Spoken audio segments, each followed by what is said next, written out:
بلاول بھٹو زرداری کا وزیر اعظم سے دریائے سندھ سے نہریں نکالنے کا منصوبہ واپس لینے کا مطالبہ۔ ذوالفقار علی بھٹو کی برسی پر جلسے سے خطاب میں کہا کہ اگر عوام کہیں گے کہ کینالز نامنظور ہیں تو پیپلز پارٹی شہباز شریف کے ساتھ نہیں عوام کے ساتھ کھڑی ہوگی۔ حیدرآباد میں جلسے کا بھی اعلان، یہ بھی کہا کہ دہشت گردوں کے مقابلے کے لیے ایک پوائنٹ پر آنا ہوگا، اختلافات کو ایک طرف رکھنا ہوگا، اپوزیشن بھی دہشت گردی کے خلاف اپنا کردار ادا کرے۔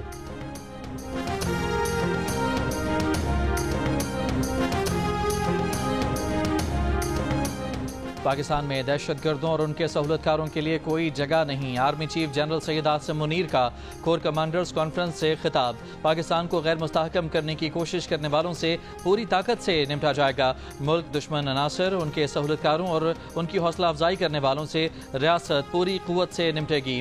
بلوچستان کے استحکام اور خوشحالی میں خلل ڈالنے کی مذموم کوششوں کو ناکام بنا دیا جائے گا۔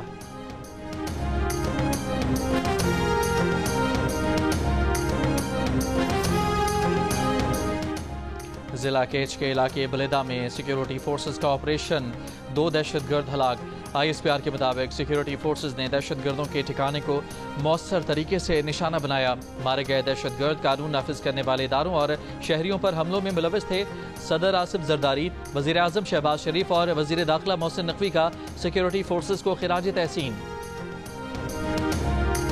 کراچی کے علاقے سائٹ سپر ہائی وے فقیرہ گوٹ میں ڈکیتی مزاحمت پر فائرنگ سے خاتون سائمہ جاں بحق۔ ملیر سٹی میں جھگڑے کے دوران فائرنگ، حمزہ نامی شخص جاں بحق۔ مواج گوٹ میں کھلے گٹر میں گر کر کمسن بچہ جاں بحق ہو گیا۔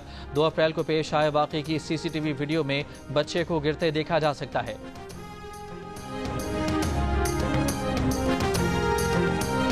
موٹر وے M2 پیدل عبور کرنے پر کارروائی، 7 مقدمات درج۔ ترجمان موٹر وے پولیس کے مطابق موٹر وے کو پیدل عبور کرنا قانوناً جرم اور حادثات کا باعث بنتا ہے۔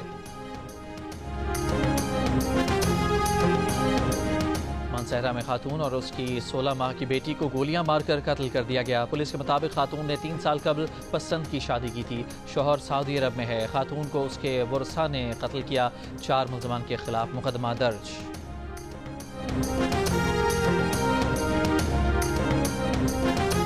ڈیرہ غازی خان کے سیاحتی مقام فورٹ منرو میں سیاحوں کی بس الٹ گئی، 1 شخص جاں بحق اور 25 زخمی ہو گئے۔ حادثہ بس کی بریک فیل ہونے کے باعث پیش آیا۔ سیاح ملتان سے فورٹ منرو سیر و تفریح کے لیے گئے تھے۔ نواز شریف کی بجلی کے نرخ میں کمی پر وزیر اعظم شہباز شریف کو مبارکباد۔ گھریلو اور صنعتی صارفین کے لیے بجلی کے نرخ کم کرنے پر وزیر اعظم کی ٹیم کو بھی سراہا۔ کہا وزیر اعظم کی کاوشوں سے ملک درست سمت میں گامزن ہو چکا ہے۔ بجلی سستی کرنے سے نہ صرف عوام کو ریلیف ملے گا بلکہ ایکسپورٹ بھی بڑھے گی۔ پاکستان مسلم لیگ نون کے دور میں ہی ہمیشہ عوام کو معاشی ریلیف ملتا ہے۔ مہنگائی میں مسلسل کمی نون لیگ کی بہترین معاشی پالیسیوں کا منہ بولتا ثبوت ہے۔ ملک میں ترقی کی راہیں کھل رہی ہیں، نوجوانوں کو روزگار ملے گا۔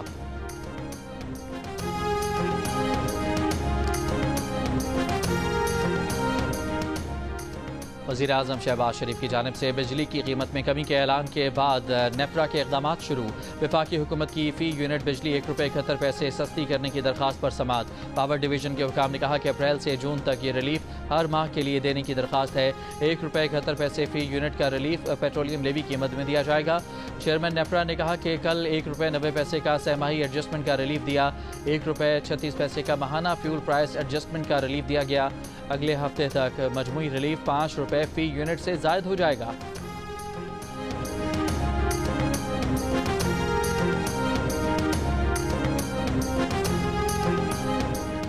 بجلی کی قیمت مزید نیچے آ سکتی ہے اگر تقسیم کار کمپنیوں کے مسائل حل کر لیے جائیں۔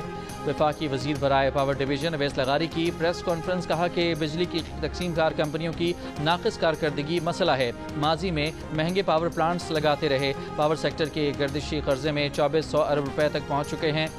بجلی تقسیم کار کمپنیوں کے نقصانات کم کر کے 145 ارب روپے کی بہتری لائے ہیں۔ یہ بھی بتایا کہ پہلے مرحلے میں آئسکو، گیپکو، فیسکو اور دوسرے مرحلے میں لیسکو، سیپکو اور میپکو کی نجکاری ہوگی۔ بانی PTI اور وزیر اعلیٰ خیبر پختونخوا کی ملاقات کی اندرونی کہانی سامنے آ گئی۔ ذرائع کے مطابق علی امین گنڈاپور نے بانی پی ٹی آئی کو صوبے میں تنظیم سازی سے متعلق شکایت کی. کہا عاطف خان اور شیر ارباب کو آپ کے کہنے پر ہی عہدوں سے ہٹایا گیا تھا, اب انہیں دوبارہ شامل کیا گیا ہے. بانی پی ٹی آئی نے کہا کہ اس معاملے پر متعلقہ قیادت سے پوچھوں گا. وزیر اعلیٰ نے 2 وزراء کی کارکردگی سے متعلق بانی پی ٹی آئی کو شکایت کی. بانی پی ٹی آئی نے علی امین کو وزراء کے خلاف کارروائی کا اختیار دے دیا. دونوں وزراء کو کابینہ سے ہٹائے جانے یا قلمدان تبدیل کرنے کا امکان.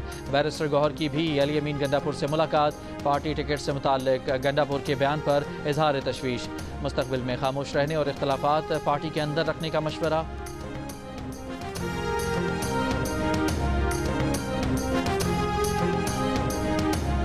تحریک انصاف کے رہنما اسد قیصر اپنے ہی وزیر اعلیٰ کے خلاف تحقیقات کا مطالبہ کر دیا. کہا کہ پارٹی ٹکٹس اور دیگر امور پر علی امین کے بیان کی تحقیقات کی جائیں. اس حوالے سے بانی پی ٹی آئی کا موقف قوم کے سامنے لایا جائے. وزیر اعلیٰ کو چاہیے کہ وہ اپنی تمام تر توانائیاں خیبر پختونخوا میں بہتر گورننس پر دیں. صوبے میں امن و امان کی بحالی, بانی پی ٹی آئی اور دیگر کی رہائی پر اپنی توجہ مرکوز رکھیں.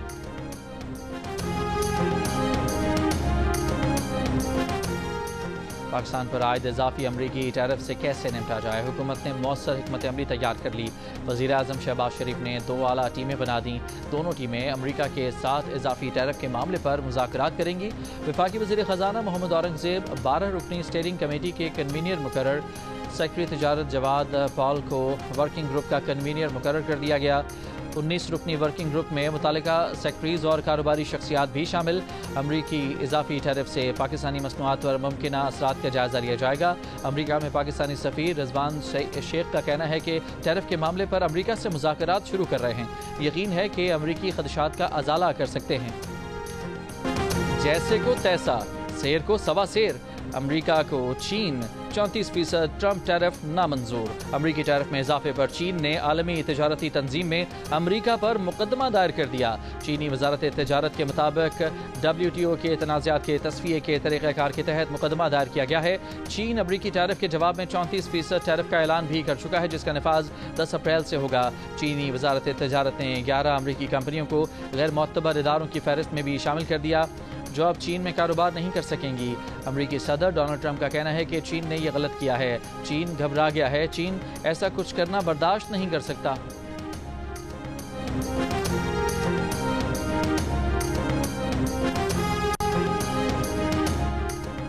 ٹرمپ ٹیرف منصوبے کے امریکہ سمیت عالمی اسٹاک منڈیوں پر منفی اثرات جاری.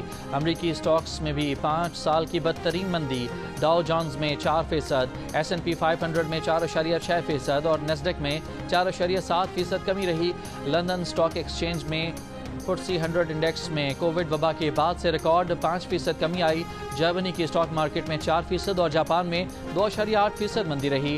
تجارتی جنگ کے خدشات بڑھنے سے تیل کی قیمتیں 8% گر کر 4 سال کی کم ترین سطح پر پہنچ گئیں. امریکی سینٹرل بینک کے سربراہ جیروم پاول نے قیمتوں میں اضافے اور معاشی ترقی کی رفتار میں کمی سے خبردار کر دیا. صدر ٹرمپ کے اصرار کے باوجود جیروم پاول نے شرح سود میں فی الحال کمی سے انکار کر دیا ہے اور IMF کی مینیجنگ ڈائریکٹر کرسٹالینا جارجیوا نے کہا کہ سست شرح نمو کے وقت امریکی ٹیرف عالمی معیشت کے لیے خطرہ ہے. برطانوی, آسٹریلوی اور اطالوی وزرائے اعظم نے بھی تجارتی جنگ کو عالمی تجارت کے لیے بڑا خطرہ قرار دے دیا. تینوں وزرائے اعظم کا معاشی استحکام کے لیے مل کر کام کرنے پر اتفاق.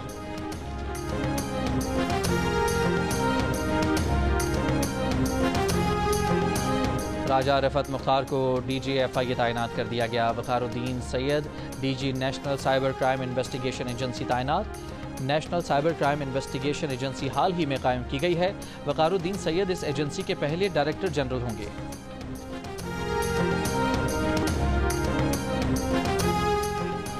9/11 کو اندرونی سازش قرار دینے والی خاتون کے کہنے پر امریکی صدر ٹرمپ نے قومی سلامتی کے سربراہ سمیت متعدد افسران کو برطرف کر دیا. اپنے مشیر مائیکل والز کی بھی نہ سنی. برطرف ہونے والوں میں قومی سلامتی کونسل کی ڈائریکٹر فار انٹیلیجنس برائن والش سمیت 6 افسران شامل ہیں.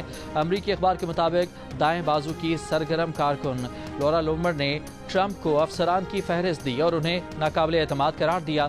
اس سے قبل امریکی نیشنل سیکیورٹی ایجنسی اور سائبر کمانڈ کی سربراہ جنرل ٹیموتھی اور ان کی نائب وینڈی نوبل کو بھی ٹرمپ نے اچانک عہدے سے ہٹا دیا.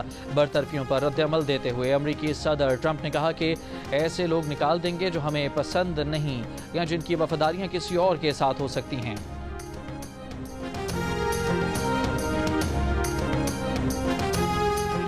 سعودی ولی عہد محمد بن سلمان اور ایرانی صدر مسعود پزشکیان کے درمیان ٹیلی فونک رابطہ، دونوں شخصیات کا خطے کی تازہ ترین صورتحال پر تبادلہ خیال، مشترکہ دلچسپی کے امور کا بھی جائزہ، ٹیلی فون پر ہوئے رابطے میں عید الفطر کی مبارکباد کا تبادلہ بھی کیا گیا۔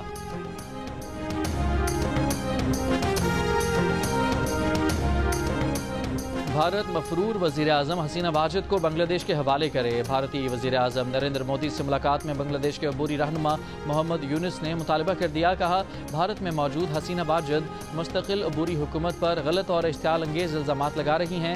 مودی کا بنگلہ دیش کی کسی بھی جماعت کی حمایت سے انکار، بنگلہ دیش سے مثبت اور تعمیری تعلقات کی خواہش کا اظہار کیا۔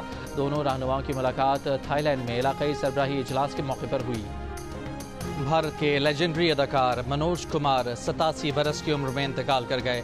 وہ دل اور جگر کے عارضے میں مبتلا تھے۔ منوج کمار 1937 میں پاکستان کے شہر ایبٹ آباد میں پیدا ہوئے۔ قیام پاکستان کے وقت بھارت چلے گئے۔ 50، 60 اور 70 دہائیوں میں بالی ووڈ فلموں میں کام کیا۔ ان کے فن کے اعتراف میں انہیں 1992 میں پدم شری ایوارڈ اور 1999 میں Filmfare lifetime achievement award سے نوازا گیا۔ ان کی مشہور فلموں میں کرانتی، روٹی کپڑا اور مکان، اپکار، وہ کون تھی، شور، سنیاسی، گمنام اور پتھر کے صنم شامل تھیں۔ اسرائیلی فوج کی غزہ کے پناہ گزین اسکولوں، بے گھر فلسطینیوں کے خیموں پر بمباری، مزید 120 فلسطینی شہید۔ جنوبی غزہ کے علاقوں سے مزید جبری بے دخلی کے احکامات جاری۔ اقوام متحدہ کے مطابق جنگ بندی معاہدہ توڑنے کے بعد سے 2 ہفتوں میں 2,80,000 سے زائد فلسطینی دوبارہ دربدر کر دیے گئے۔ جنوبی لبنان میں بھی اسرائیل ڈرون حملہ، حماس کے عہدیدار حسن فرحت سمیت 3 افراد شہید۔ ٹرمپ انتظامیہ نے اسرائیل کو 20,000 اسالٹ رائفلیں بھیجنے کی منظوری دے دی۔